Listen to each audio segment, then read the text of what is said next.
Marlon Brando almost didn't play Vito Corleone. Studio executives were hesitant to cast him due to his reputation for being difficult to work with. Coppola fought for Brando, and his iconic performance earned him an Academy Award. The famous line, "I'm gonna make him an offer he can't refuse," was improvised by Brando on set. This quote became one of the most memorable lines in film history.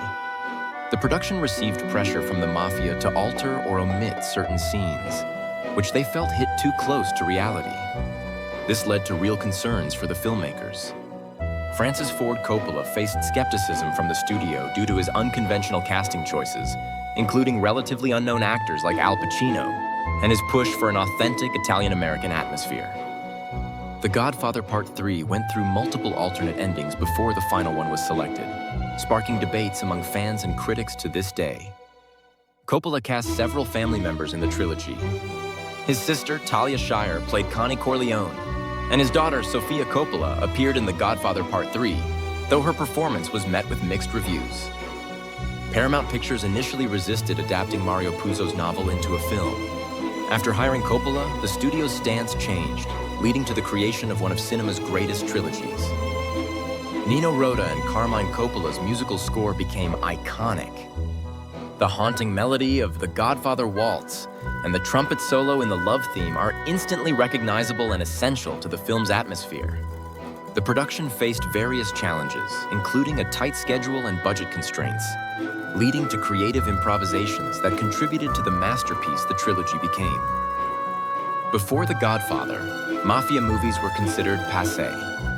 The Brethren, a Mafia film released before it, did poorly, and The Godfather was originally planned as a low-budget B-movie. Coppola was hired because he was relatively unknown and inexpensive to the studio. After The Godfather book soared to No. 1, the studio regretted almost firing him for a more experienced director. Fearing he'd be fired, Coppola frequently fired key staff members to make it harder for the studio to let him go. The studio wanted to set the film in the 1900s to save on costs, but Coppola insisted on maintaining the 1940s setting from the novel, which shaped the film's timeless feel. The studio head strongly opposed casting Brando due to his difficult reputation.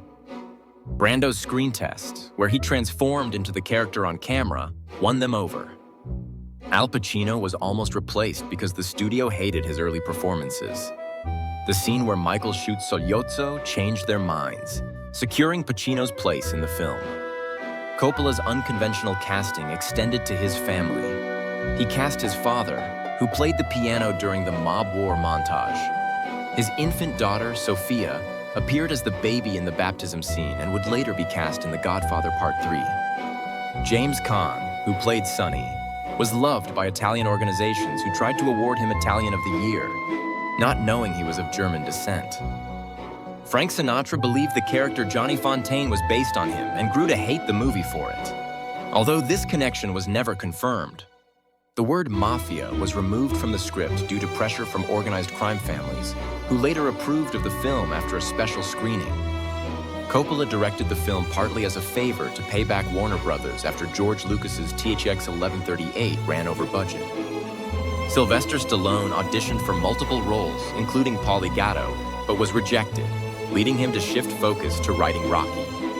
The FBI noticed James Caan's close relationship with the Gambino crime family during production. Brando based Don Vito's voice on real-life gangster Frank Costello, using a husky, whispery tone, which became an iconic part of the character. Luca Brassi's nervous lines in his scene with Vito Corleone were real. Actor Lenny Montana was anxious working with Brando, and Coppola kept his fumbled lines in the film. The opening scene with Vito petting a cat was improvised. Coppola found the stray cat on set, but its purring was so loud that Brando's dialogue had to be re-recorded. Brando used cue cards rather than memorizing lines, as he believed this gave a more genuine performance. George Lucas helped Coppola with editing, particularly in the montage following Michael's assassination of McCluskey and Sollozzo, as a favor to Coppola for his support of American graffiti. The iconic wedding scene sets the tone for the entire narrative, drawing audiences into the Corleone family's world with its memorable opening line, "I believe in America." Sonny's street fight with Carlo took 4 days to film with 700 extras. James Caan improvised using the trash can lid during the fight. Al Pacino refused to attend the Oscars when he was nominated for Best Supporting Actor, upset that Brando was nominated for Best Actor despite having less screen time.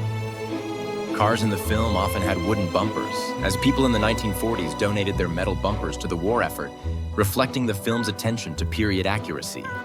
Stanley Kubrick called The Godfather one of the greatest films ever made, cementing its legacy in cinema history. Subscribe for more.